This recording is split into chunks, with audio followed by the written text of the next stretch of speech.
So hi again. Hello, everyone. Thank you for joining. I think we have a good list of attendees now to get started. So I just wanted to say thank you for joining and namaste. A quick joke for you all. What did the yogi tell his mom when she wanted to leave in the middle of yoga class? Namaste. Namaste. Just a little humor to kick us off.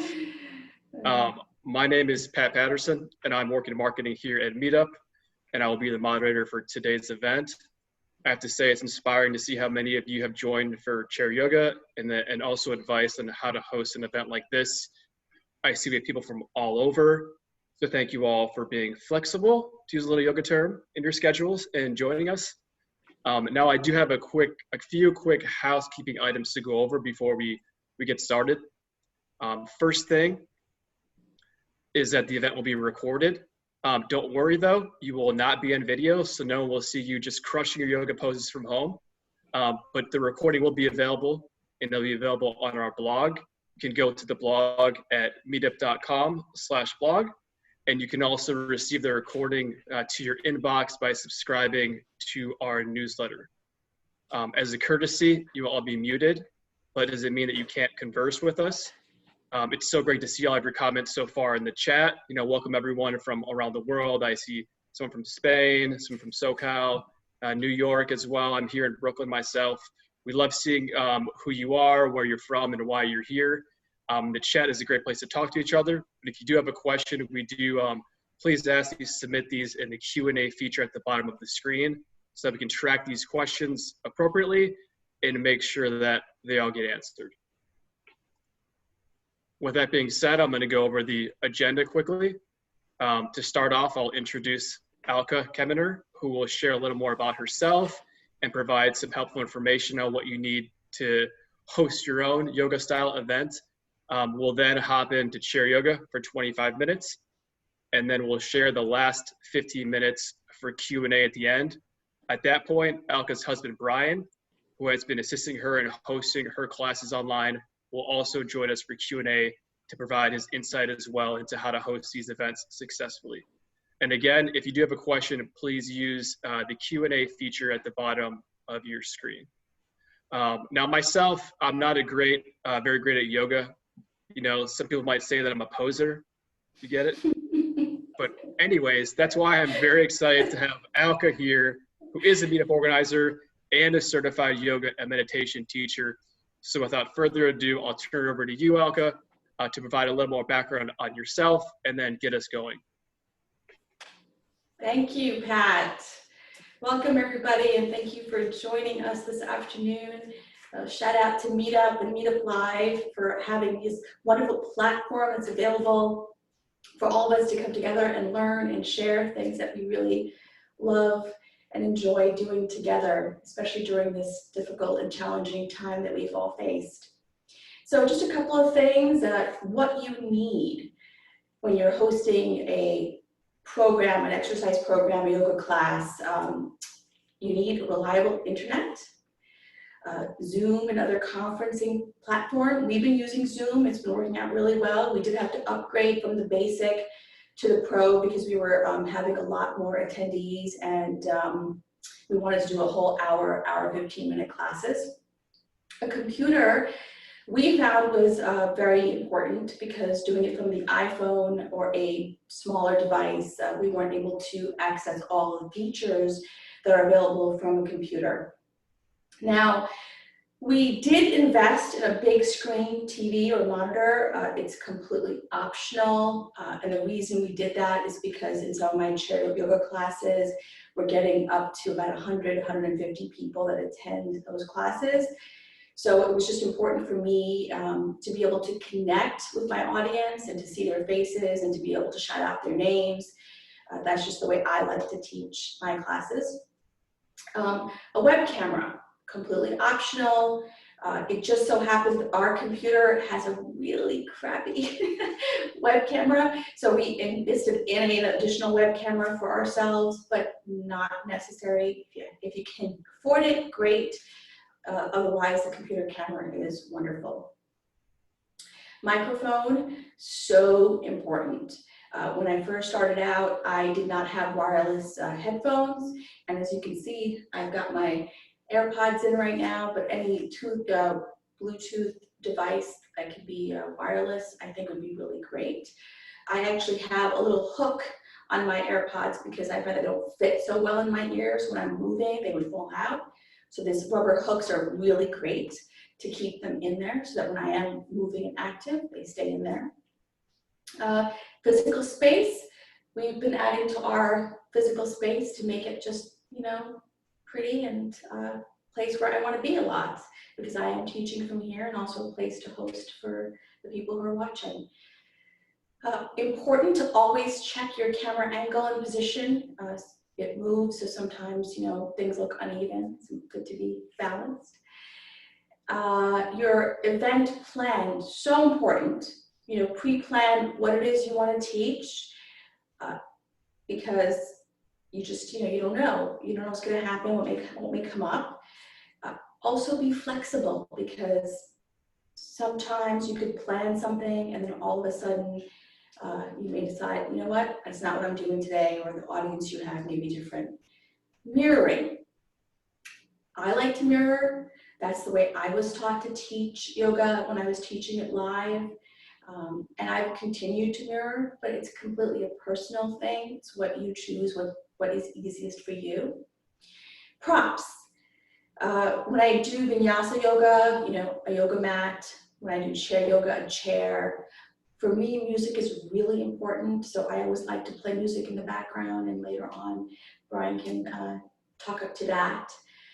And then I've also come up with a whole bunch of different props to use at home. Like I've got a can of beans, you know, for weights. I've got tennis balls, I've got straps, ties. It's just, there's so many different options of things you can use at home.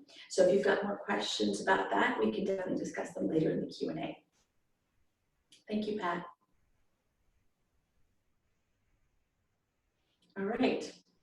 So now we're going to go ahead and we're going to begin our class. So in chair yoga, it's really important to sit forward in your chairs. And the reason we sit forward in our chairs is because as soon as we sit back in the chairs, we tend to get quite comfortable, and then we become what I call slumpasana. And slumpasana causes you not to have free breathing in the diaphragm. So it's really important to sit forward in your chairs. And this helps to lengthen the spine and soften the shoulders. And that's important to strengthen the muscles around the spine and give you good posture so that you can have a full breath.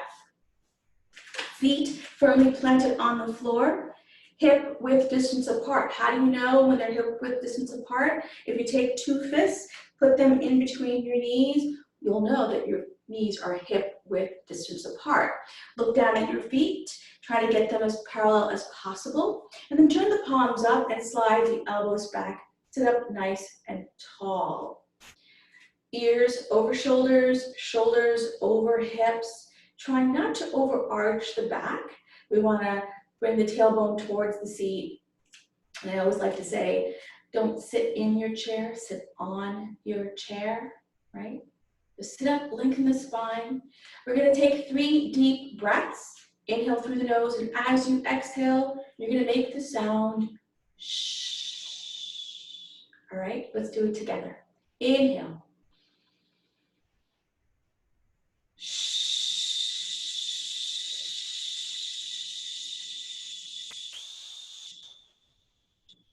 Again.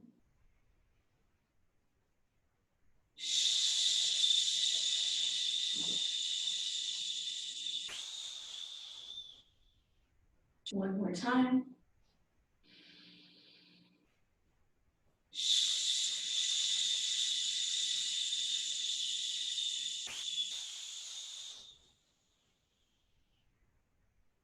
If it's comfortable for you to close your eyes or bring your gaze down to the floor without lowering your chin and soften the gaze.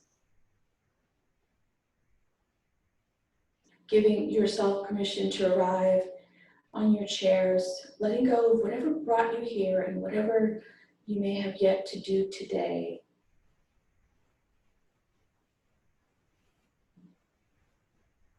And then with your next breath, relax the toes and the feet and the ankles. Soften the contact your feet make to the earth. Relax the shins and calves, the knees and the back of the knees. Noticing any tension in the body without judgment. And as you take your next breath, bring your awareness up the thighs and the back of the thighs to relax and to release. Soften the belly, creating space in the abdomen for your organs. Relax the low back, mid back, and then the upper back. And then take another breath, bringing your awareness back to your belly. Lift up through to the heart center, soften the muscles around the heart.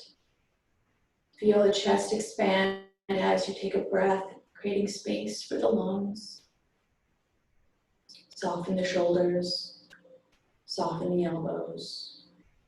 Relax the wrists and the fingers. Bringing your awareness to your throat, soften the muscles around the throat. Relax your jaw and the muscles of your face.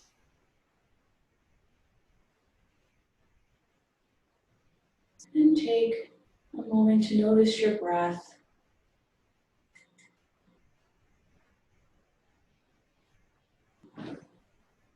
As you inhale, notice how the belly expands.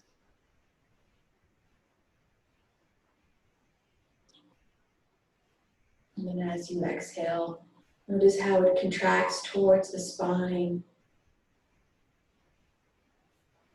Keeping your breath easy and effortless.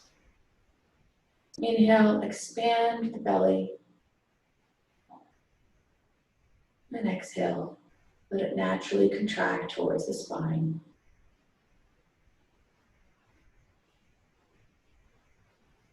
And one more time, inhale, expand the belly. And exhale, contract.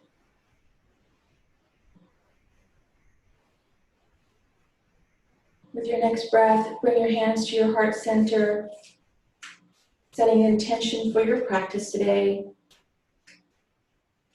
And then gently flutter the eyes open. Maybe lift the sides of your mouth into a nice smile. And then inhale, reach those arms up. And then as you exhale, allow them to float down with your breath. Again, let the breath initiate the movement. Inhale, reach up. And then exhale, bring it down. One more time, inhale, reach up, sitting up in your chair. Lift, exhale, release. And then roll the shoulders back. Roll the shoulders back. Roll the shoulders back. And now we're going to roll the shoulders forward. So I know I've been at my desk a lot, as many of us who've been working from home. So the shoulder and neck tend to be really tight. Let the right arm hang down, take the left arm up, soften the shoulder and lean over towards the right. Press the left foot into the floor. Allow this movement to be slow and gentle as we begin moving the body.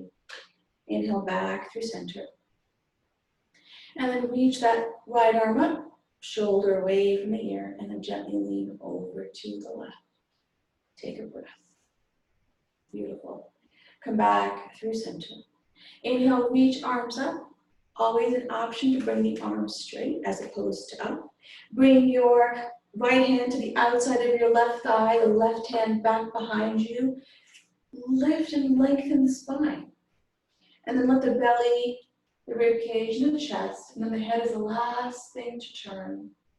Being really careful if you have osteopenia or osteoporosis that you are gentle with a twist.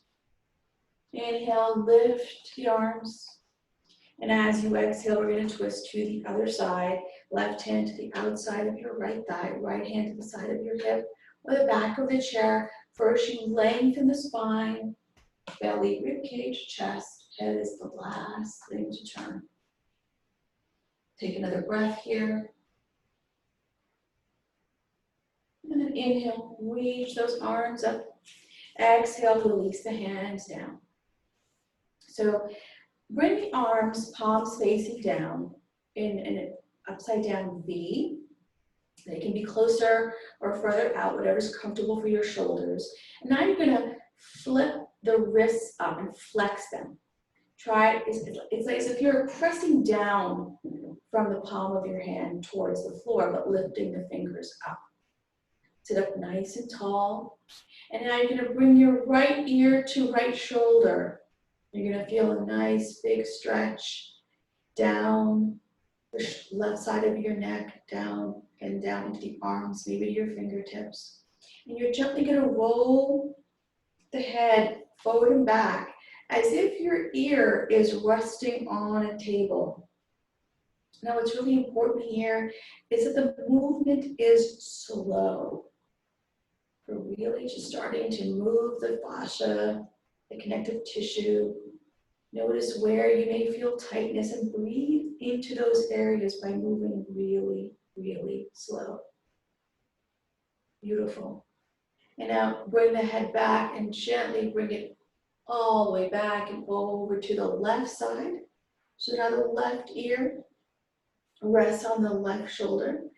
You can absolutely stay right here if this is enough for you, or as we've done the other side, we'll moving the head forward and back really slowly with your breath to release any tension in the neck and shoulders and down the arm.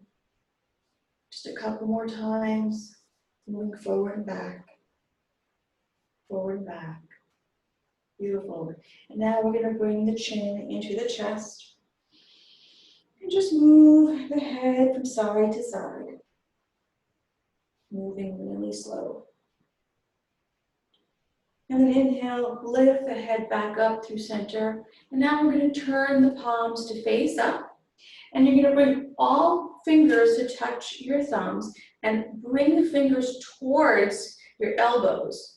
So now you're flexing your wrists in the opposite direction, and maybe you feel a stretch in the top of your arm now. Again, you can lower the arms if it's too much for your shoulders, sitting up nice and tall. And we're going to do the same thing again. We're going to bring the right ear to right shoulder. And again, breathing as you bring the head forward and back, forward and back. And if you find an area that you can feel some extra tension, maybe you want to stay there. Hold it there and breathe. Taking a nice big breath to release the tension that you're holding in your neck and shoulders. And then maybe you'll resume the movement. And then again, gently bring your head back and then over to the other side. And then bringing the head forward and back, forward and back, forward and back. And again, if you find an area that you feel tension, stay there. Take a breath. And then bring the chin into the chest. And again, let the chin come from side to side. That's it. Beautiful. And then lift the head up and bring your hands to rest on your thighs. Look over your left shoulder. Look over your right. Come back through center. Inhale, lift the arms up alongside your shoulders and then bring that left arm across. Take the right elbow underneath left. Soften the shoulders. And then bring your gaze over that left shoulder. Feel that nice big stretch in the shoulder blade. Sitting up nice and tall, maybe you hinge forward at your hip joint. Close your eyes, bring your gaze forward again. And as you take a deep breath, you'll feel the expansion of the shoulder blade. Take a breath. Exhale, release. Inhale, come back up through center. And we're going to go over to the other side. Take the right arm across. Take the left elbow underneath, bend it. lower the shoulders, lift the elbows, gently look over to the right, and then bring the head back through center as you hinge at your hip joint, keeping your back flat. And again, take a deep breath and feel the expansion in the shoulder blades. Something you can do at your desk when you're working. Come on back up and let's shake it out. All right, left leg comes straight, heel is on the floor, second toe and third toe in alignment with your kneecap, in alignment with your hip. Interlace your hands onto your left thigh, bring your heart forward. You're gonna get a nice hamstring stretch behind that left leg. Take another breath, inhale, come forward. Beautiful. And then come on up, plant that foot. Let's take that right leg straight. Again, find your alignment, interlace the hands on your left thigh, and then bring your heart forward. Make sure you can see all 5 toes, lift the belly, and breathe. Feel that nice big stretch. And then inhale, come on back up, and plant your foot. All right, so now we're gonna go through what's called a warrior series. So you're gonna come to the right side of your chair. There are a couple of positions that you can take here, and I like to have half my thigh on and off, but if you're more comfortable having more of it on, absolutely, it's your practice, so do what works best for you. There are 3 positions available in the warrior series. This is position number 1, this is position number 2, and this is position number 3. Now, if you're choosing position number 3, it's really important that as soon as the torso comes to face the front, comes to face me, you have to plant the toes so that the toes face forward and the kneecap faces forward. It's really important for the protection of your knee to do this, okay? I'm gonna demo in position 3 on this side, all right, and then we'll change it on the other. So again, practicing ahimsa, non-harming, right? What is best for you today at this moment. Now bring your heart and gaze over your left, towards your left, your right knee. We're gonna inhale, we're gonna lift the arms up, soften the shoulders, pressing the palms as if they're holding onto a block. Lift the belly. This is your high lunge pose.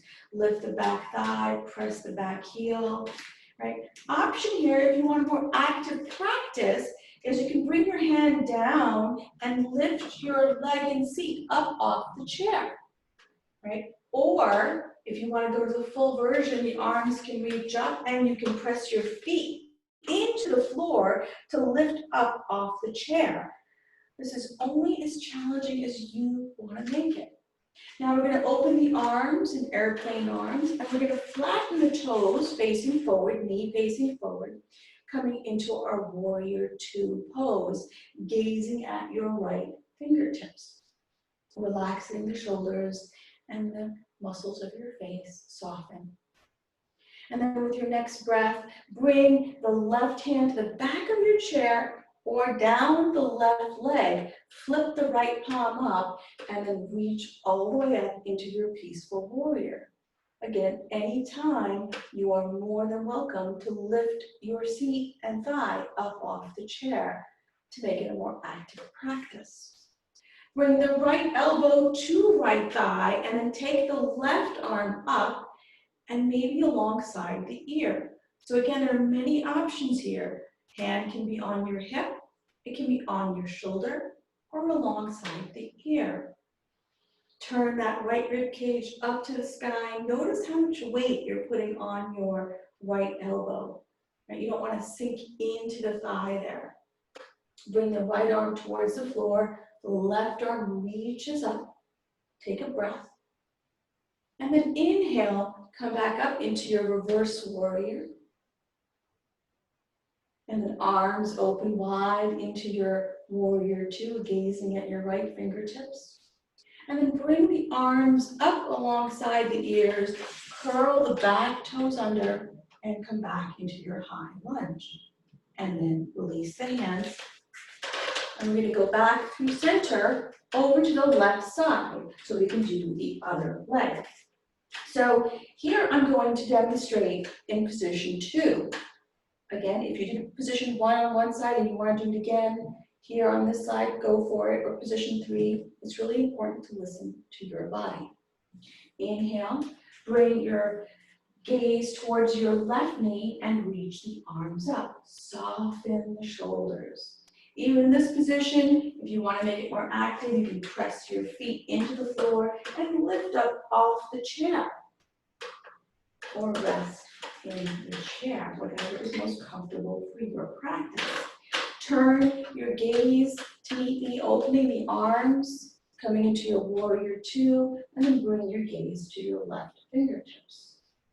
Flip the left palm up, right arm down. Maybe you hold on to the chair, and you bring that left arm all the way up. Take another breath, and bring the left elbow to left thigh. Right arm reaches up and over, maybe to your hip, maybe to your shoulder. Just turn that left rib cage and take a breath. And then straighten that right arm and straighten that left.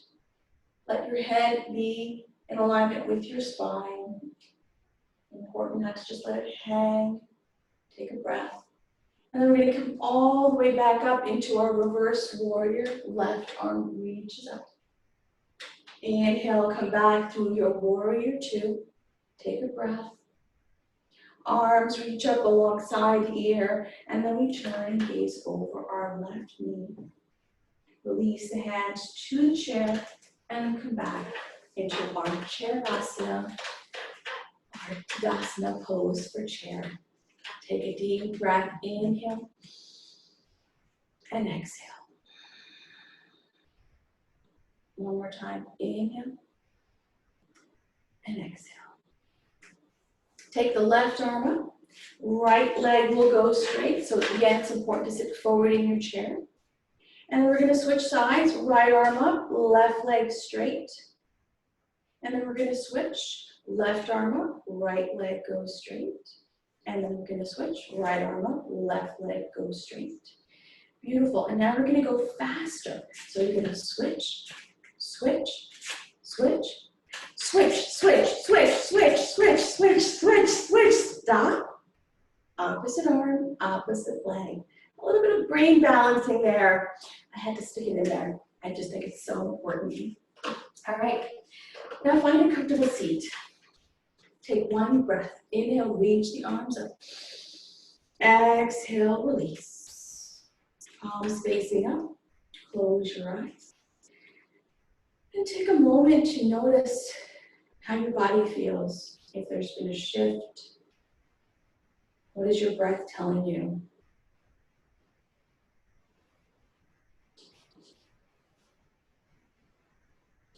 And then I'd like to leave you with these words from Dana Falls. Let go of something. Let go of something somewhere. Use yoga to become aware, to touch what lies beneath the surface of the skin. Is there tension, longing for release?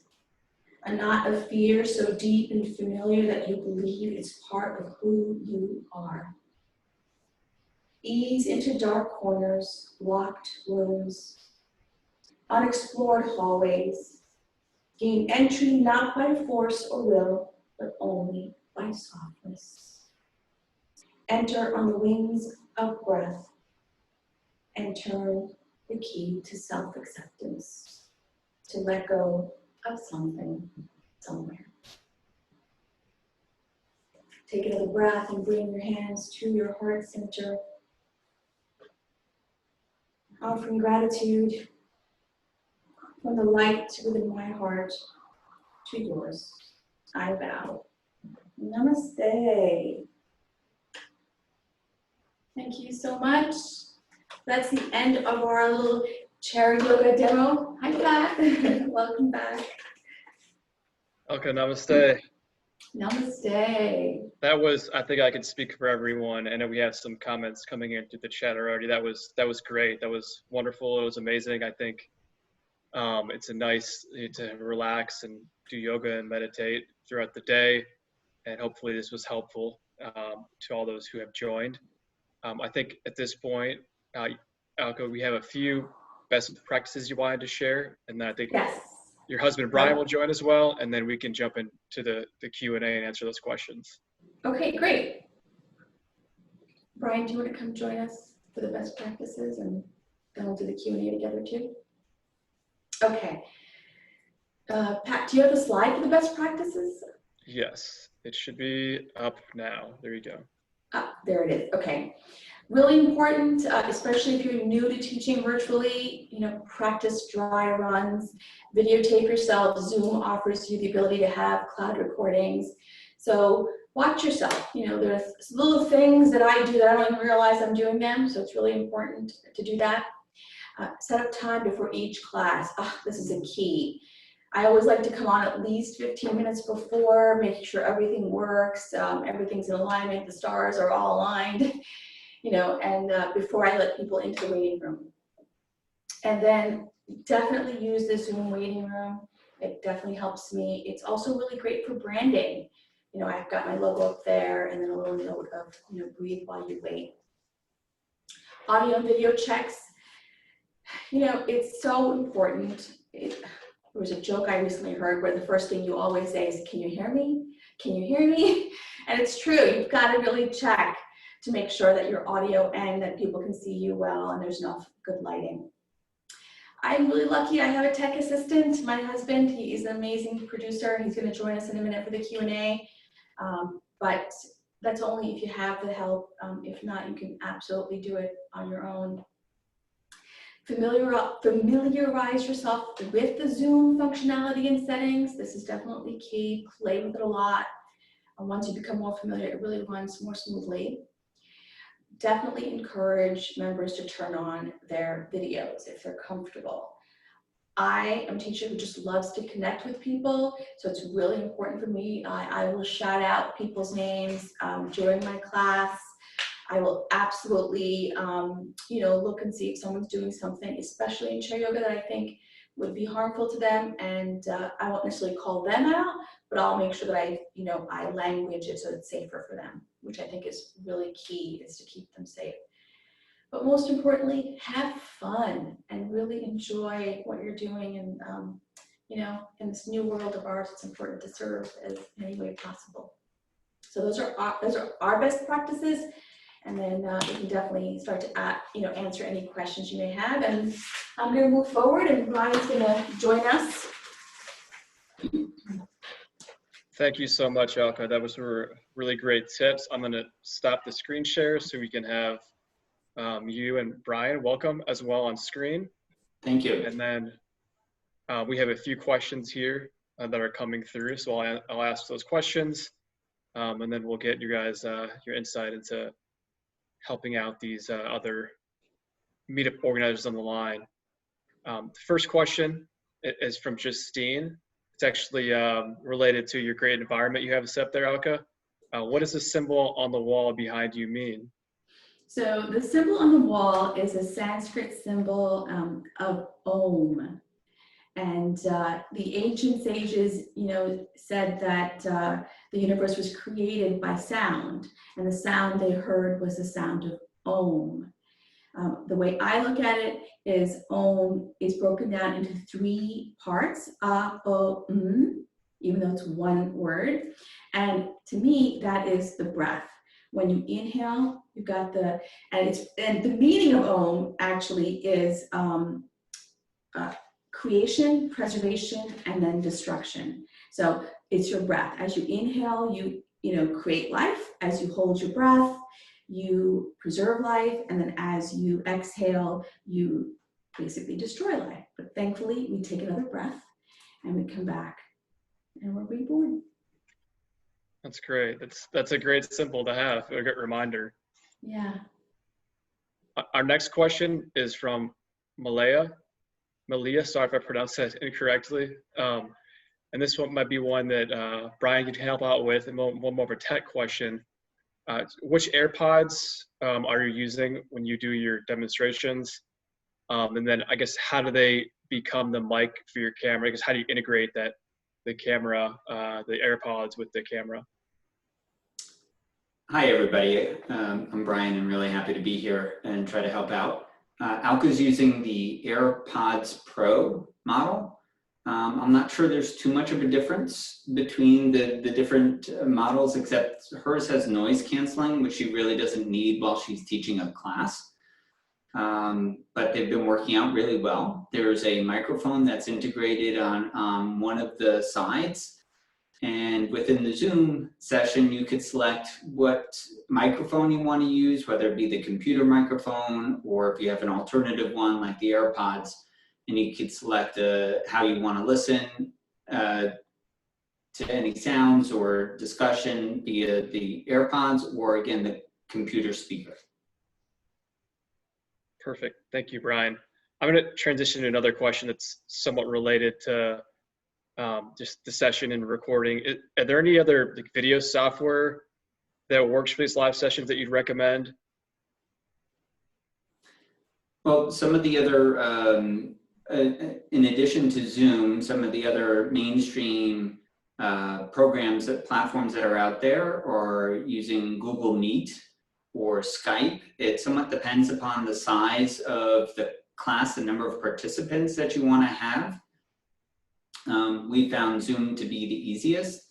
And just to mention, as an alternative, if we do the video conferencing platforms for more interactive exchange, a lot of people just do streaming via social media, but we like the interaction. That's why we do the video conferencing.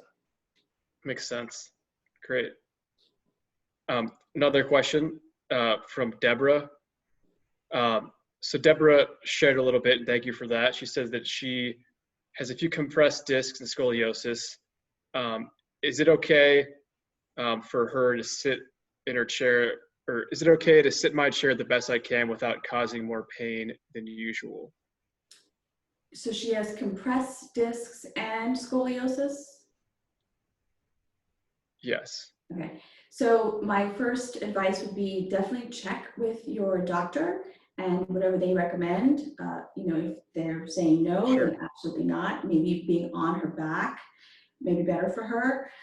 If it's okay with her physician, then my suggestion would be just being really careful on your forward bends or back bends. It all depends on, where they're compressed and how they're compressed. So definitely check with your doctor before you do any type of exercise. But yoga for scoliosis is really great. Doing side planks and things like that. There's many ways of doing side planks that are possible. Using chairs as your prop or the wall. And it really helps. There's a Dr. Lauren Fishman who actually has studied yoga for scoliosis and has definitely seen huge improvements in scoliosis by doing yoga. Yeah, that's great. Appreciate the advice there, Alka. We have another question just about the recording of this session. I just wanted to, I know I mentioned at the beginning just to share with everyone. So we did record this session. Not everyone is on video. It's just myself and Alka and Brian. We will share that on, you can find it on our Meetup YouTube channel. We can find it on the blog. We'll share after this event is done. And then we also, if you subscribe to our newsletter, you'll see that there as well. We have a few more minutes left. A few people have asked, I saw in the chat, how often, Alka, you do this and how they can be involved in other sessions you might host. I'm sorry, what was the question again? I didn't. So the other ways for people to join you. Oh, yeah. So you can go to my website. It's www.presentwisdom.com. I've got my whole virtual schedule there where I teach chair yoga, meditation, vinyasa classes, and I hope to expand that business and add more classes virtually online. You could also find my YouTube channel. You can subscribe to that. I've got recordings already on there of classes I've already taught. And connect with me on Instagram, Facebook, Twitter. And most important, we're co-organizers of the Greater New York Yoga and Meditation Meetup group, Yes. of course. So we are posting most of Alka's classes in the Meetup, especially since many of them are already sponsored by other organizations, so some of them are free to attend. Perfect. Alka, could you repeat the name of your website link one more time for everyone? Sure. Yeah, it's www.presentwisdom.com. Perfect. One more question that just came through. This is more related to using yoga and how it can help with your body functions. So this person, an anonymous person, had said the lower back part of the rib cages aches. Do you have any suggestions for good moves to stretch that part of your body out? Without knowing exactly what's going on, I would just suggest, usually if you have back pain, it means you've got weak abs. So doing some type of ab workout would be really good, but stretching is great. You know, yoga works the entire body, and when you work the entire body, everything kind of falls into place. So my suggestion is find a teacher you really like and be consistent. Yeah. That's good advice. Could you repeat the name? I know you mentioned the name of the doctor for scoliosis. Yes, it's Dr. Lauren Fishman, Loren Fishman, Fishman. He's in New York City. He's excellent. He's got a couple of great websites with information. I did actually do a training with him for yoga for scoliosis, so would highly recommend him. Awesome. Thank you for sharing that. Yeah. One more question, I think I can answer this one as well, is how do you play music in Zoom? This is from Lynn Patterson, maybe we're related, I'm Pat Patterson, who knows? If you can share music, when you share your screen in Zoom, at the bottom, there's a share screen function. There's an option in the bottom left-hand corner of those settings that'll say share sound, and you'll be able to share your sound that way. Yeah. So I think we are right here at time. I think that was the last question. This is perfect timing. Alka and Brian, when we had spoken earlier, you mentioned you sent a newsletter out and you like to share, some humor in your newsletters as well. Maybe we can end. We started with the jokes. Maybe we can end with a joke as well. If you guys want to share one of your yoga jokes to send us off. Sorry to put you on the spot. Do you remember the one from yesterday or from today? What is a pirate's favorite yoga pose? Plank pose. Perfect. Well, thank you both for indulging me with the humor side, and thank you again for this great session and for the great advice. We had a lot of participants here. Just from the comments and the questions, they all got a lot out of this session today, and we really appreciate you guys taking the time to answer questions and to be part of this Meetup Live. Thank you for hosting us. We really had a great time. It's been a lot of fun, and we appreciate it. Namaste. Thank you so much. Thanks. Thank you to everybody for participating. Thank you. Exactly. Thank you for everyone who's participated. We hope to see you more in the future at these events, and have a great rest of your day. And of course, namaste. Namaste. Thanks. Thank you.